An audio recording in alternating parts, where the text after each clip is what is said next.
The night sky has always been a mirror for our ambitions. We look up at the stars and see our future. For decades, that future was largely written by two nations, the United States and the Soviet Union. Their cosmic dance defined an era. But now, a new player has stepped onto the celestial stage. China is rising. Its ambition is clear. It seeks to not only join the ranks of spacefaring nations, but to lead them. This is not just about planting flags on distant worlds. It is a fundamental challenge to the established order, a race for technological supremacy and global influence that will reshape our world and our place in the universe for generations to come. We are living in a moment of profound change. The familiar narrative of American leadership in space, bolstered by private pioneers like SpaceX, is being rewritten. China's progress is breathtaking. They are building space stations, launching advanced rockets, and planning missions to the Moon and Mars with determined precision. Their approach is methodical, state-driven, yet increasingly dynamic. They have learned from the past and are now forging a new path. This isn't just a distant competition playing out in the vacuum of space. The results of this new race will echo down to Earth, influencing our economy, our security, and our daily lives in ways we are only just beginning to understand. Look at the timeline. It is astonishingly fast. What took other nations decades to achieve, China is accomplishing in years. Their investments are massive, their political will is unwavering, and their vision is long-term. They are not just catching up, they are innovating. From their bustling spaceports to their growing constellation of satellites, a new infrastructure is taking shape. This infrastructure is designed to support a permanent and expanding human presence in space. The question is no longer if China will be a major space power. The question is what kind of space power it will be and how the rest of the world, particularly the United States, will respond. This new chapter in space exploration is not just a story about two countries. It is a story about humanity's next great leap. The competition is fierce, but it also pushes us forward. It forces us to innovate faster, to dream bigger, and to reach higher. It accelerates the development of technologies that can solve problems here on Earth. As we stand here on October 3rd, 2025, we are witnesses to the dawn of a new space age. The heavens are no longer a quiet frontier. They are a bustling arena of ambition, a place where the future of our species is being forged, one rocket launch at a time. The stars are calling, and now more voices are answering. Every great journey begins with a single step. For China's private space industry, that step was a piece of paper. In 2014, the Chinese government issued a policy known as Document 60. It was a quiet revolution.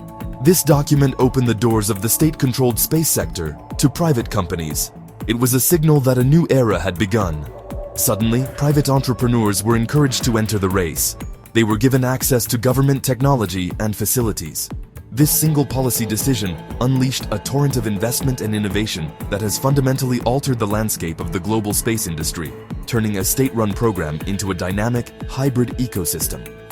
The numbers tell a story of explosive growth. Before this change, private space investment was a trickle. By 2016, it was a modest $164 million. But then, the floodgates opened. As we look at the figures today, in 2025, that annual investment has skyrocketed to an incredible $2.86 billion. Since 2020 alone, private Chinese launch companies have raised more than $3 billion. This is not just money being thrown at a problem. It is strategic capital, fueling a new generation of engineers and entrepreneurs who are building the rockets and satellites that will define China's future in space. This financial firepower is what turns ambitious plans into concrete reality. What does this money build? It builds competition. More than a dozen private Chinese launch companies are now in a fierce race. They are not just experimenting with small rockets. Many are focused on a very specific target, developing medium-lift, reusable rockets. Think of SpaceX's Falcon 9. This is the workhorse of the modern space age, capable of launching heavy satellites and crewed missions. Chinese companies are aiming to create their own versions, driving down costs and increasing launch frequency. This internal competition is a powerful engine for progress, forcing companies to become more efficient, more innovative, and more reliable, much like the commercial space race in the United States. This transformation is a lesson in strategic planning. China watched the American model, particularly the partnership between NASA and SpaceX. It saw how government support combined with private sector agility could lead to incredible breakthroughs. So, they adapted that model to their own system. They created a framework where the state sets the grand vision, a moon base, a Mars mission, and private companies compete to provide the technology and services to get there. This hybrid approach combines the long-term stability of government funding with the rapid, cost-cutting innovation of a commercial marketplace. It is a powerful formula, and it is working. High above our heads, a new outpost of humanity is circling the Earth. It is the Tiangong space station. While the venerable International Space Station ages, Tiangong is new, modern, and solely operated by China. It is more than just a laboratory in orbit. It is a powerful symbol of China's rising status. By the end of this decade, as the ISS is likely deorbited, Tiangong is poised to become the only permanent human-occupied station in low Earth orbit. This will give China a unique platform for science, commerce, and international diplomacy. Any nation wishing to send its astronauts to space may soon have to knock on Beijing's door. China's ambitions, however, are not confined to low Earth orbit. They are weaving a web of influence that extends across the globe and into the solar system. This is the Space Silk Road. It is the celestial component of their broader Belt and Road initiative. This program involves building a network of global partnerships. China is helping other countries build and launch satellites. They are constructing ground stations on foreign soil to track their missions and gather data. They are sharing satellite information for weather forecasting, disaster management, and urban planning. With over 80 international projects, China is steadily building alliances and dependencies, positioning itself as a vital partner in the global space economy. This global outreach has profound strategic implications. For years, the United States was the undisputed leader, providing services like the Global Positioning System to the entire world. China is now building its own alternative, the Beidou navigation system, and through the Space Silk Road, it is encouraging other nations to adopt its technology and standards. This erodes the technological dominance the United States once took for granted. It creates a parallel ecosystem where nations can choose to align with either Washington or Beijing. Space is becoming a new arena for geopolitical competition, where satellites and ground stations are the new currency of power. The scale of this infrastructure build-out is immense. China now operates 6 fully functional spaceports, giving it a high launch cadence to support its ambitious goals. They are constructing vast ground station networks, not just at home, but in places like South America and Africa. This gives them continuous coverage for their lunar and deep space missions. It is a patient, methodical construction of a global space empire. Each satellite launched, each ground station built, and each international agreement signed is another brick in the foundation of a system designed to project Chinese power and influence from the Earth to the Moon and beyond.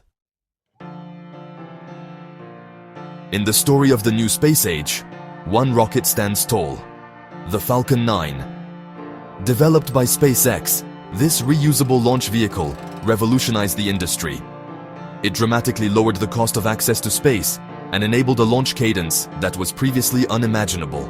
The sight of a Falcon 9 booster returning to Earth for a pinpoint landing has become an iconic symbol of American innovation. The United States' current leadership in space is in many ways carried on the back of this remarkable machine. Without the high launch rate and low costs provided by SpaceX, the United States would already be falling behind. The Falcon 9 is the standard, the benchmark against which all others are measured.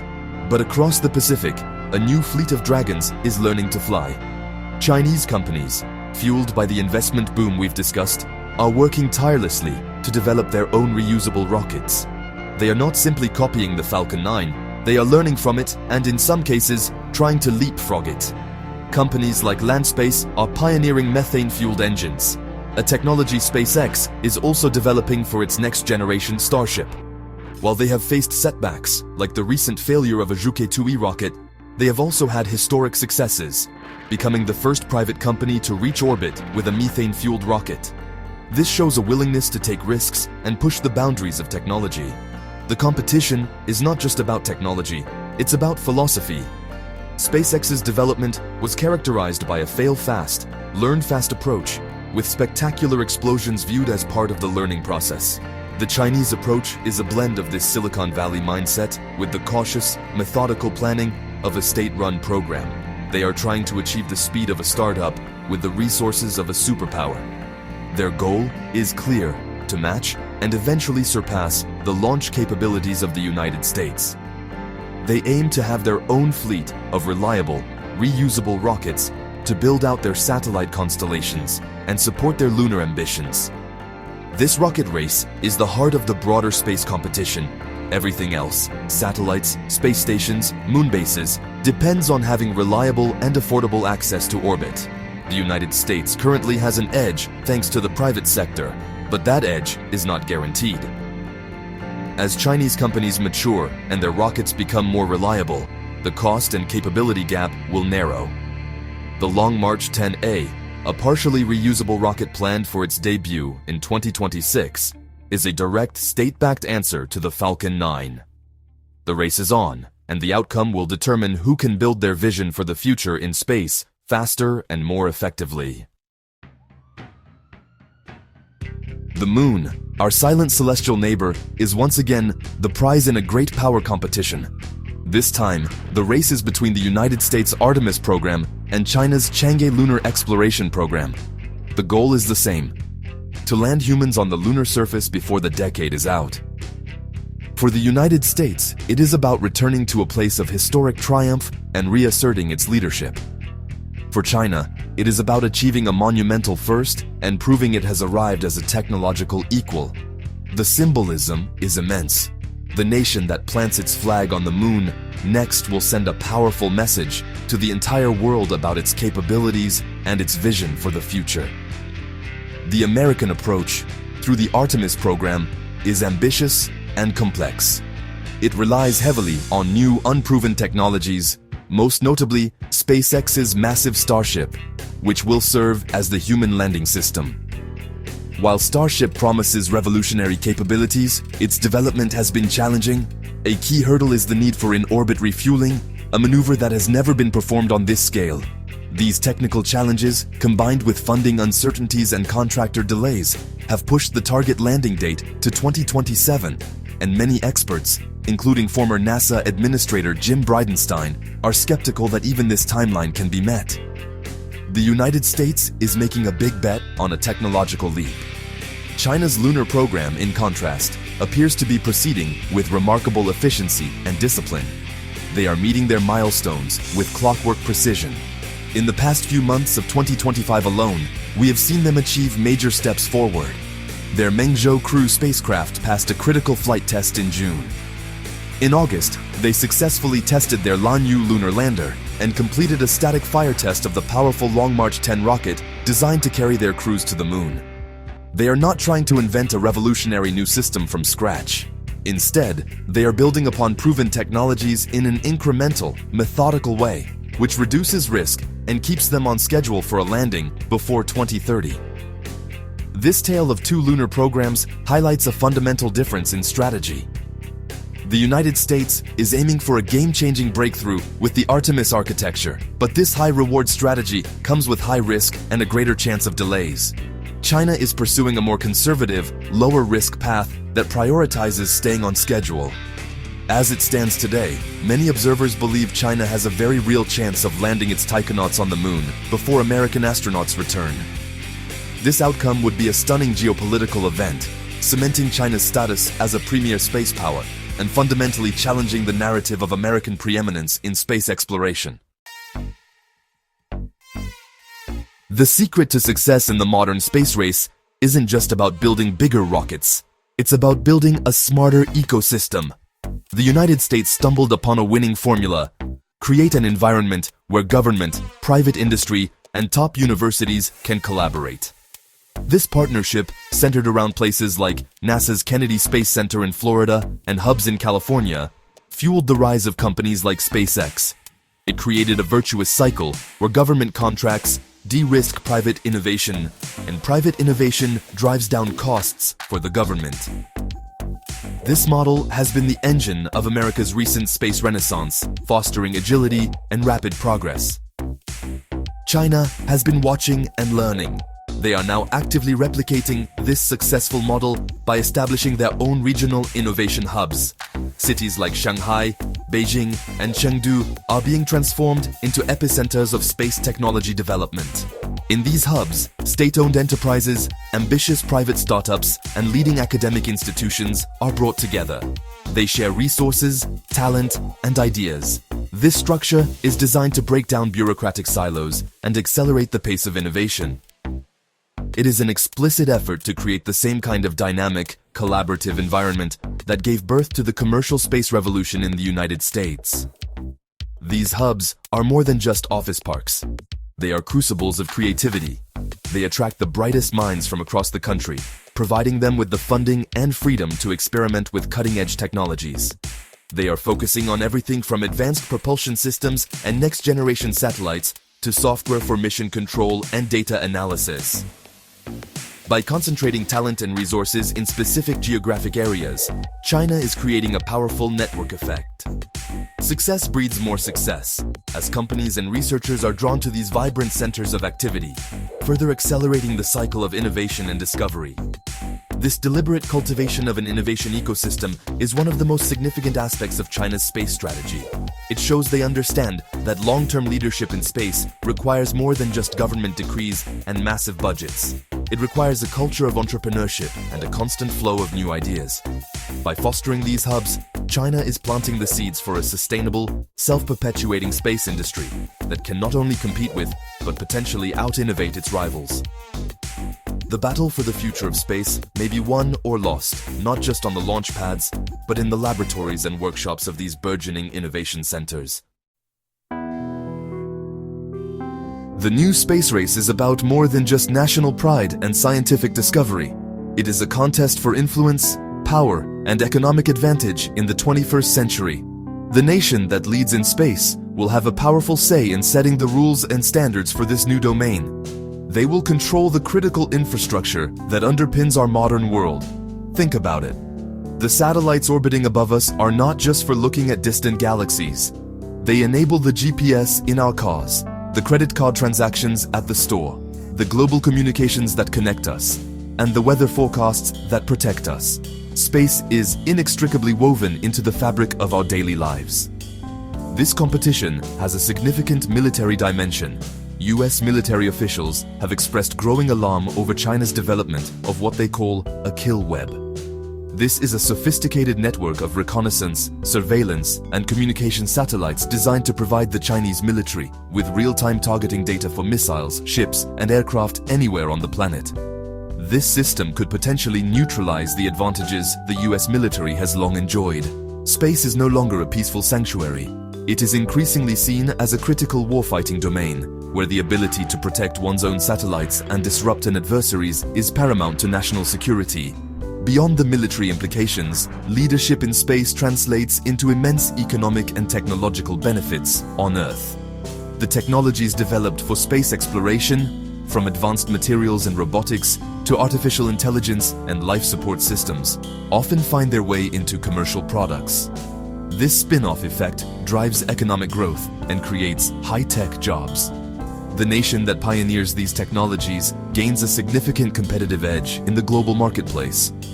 Furthermore, the ability to offer satellite launch services and data to other countries creates new markets and strengthens diplomatic ties, as we see with China's Space Silk Road initiative. Ultimately, this competition is a measure of a nation's vitality and vision. A society that is pushing the boundaries of what is possible, that is investing in science and technology, and that is inspiring its next generation to dream of new worlds is a society that is looking forward. The spectacular achievements of a successful space program have a powerful soft power effect, enhancing a nation's prestige and attractiveness on the world stage. As China's rockets ascend and its taikonauts orbit the Earth, it sends a message that it is a nation on the rise, a technological powerhouse ready to lead the future. The United States finds itself at a critical juncture. For the first time in half a century, its leadership in space is facing a serious, determined, and well-funded challenger. The comfortable lead it once enjoyed is shrinking. So, how can America maintain its edge in this new era of cosmic competition? The answer lies in doubling down on the very things that created its recent success, empowering the private sector, ensuring stable funding and policy, and fostering bold, innovative partnerships. The US cannot afford to become complacent. As Dave Cavassa of the Commercial Spaceflight Federation warns, there is a 5 to 10-year window to act decisively. The single greatest asset the US has in this race is its vibrant commercial space industry. Companies like SpaceX, Blue Origin, and a host of others are innovating at a speed that government programs struggle to match. NASA's strategy of buying services, like cargo and crew transport to orbit rather than owning and operating the vehicles, has been a spectacular success. The path forward must involve deepening this partnership. This means providing clear, long-term demand signals through government contracts, which gives companies the confidence to invest in new technologies. It also means streamlining regulations, as an August 2024 executive order aimed to do, to make it easier and faster for companies to launch. However, this strength is also a potential vulnerability if it is not properly supported. Budget uncertainty poses a significant threat.